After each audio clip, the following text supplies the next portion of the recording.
এত ব্যাংক চলবে না দেশে, প্লিজ। এত বিমা কোম্পানি চলবে না, এত এনবিএফএস চলবে না। যেগুলা চলে সেগুলা ভালো করে চলবে, যেগুলা চলবে না সেগুলা আমি জানি না। ওই অন্য ইকোনমিতে, মার্কেট ইকোনমি ধর্ম হচ্ছে অটোমেটিক বন্ধ হয়ে যাওয়া। তো বাংলাদেশে তো কিছু বন্ধ করতে দেয় না, নাহলে পদ্মা ব্যাংক বন্ধ করলো না কেন? সোনালী জনতা অগ্রণী, আমি জানি একটু কিছু আইসিবিও দিয়েছে, কোনো টাকা এখন উদ্ধার নেই। ওই যে রিক্যাপিটালাইজেশন বলে আর কি।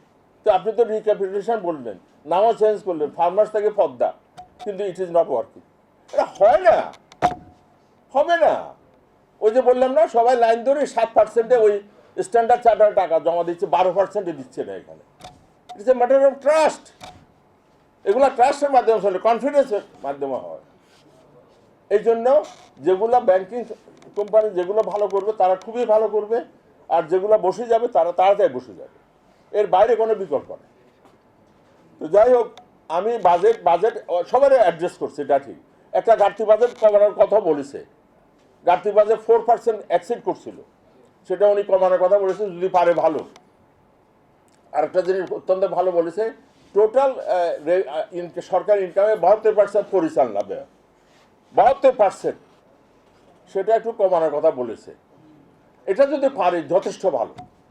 তবে একটা বিষয় না, আমাদেরকে চিন্তা করতে হবে যে আমরা ঋণের ভারে কি ডুবে যাব?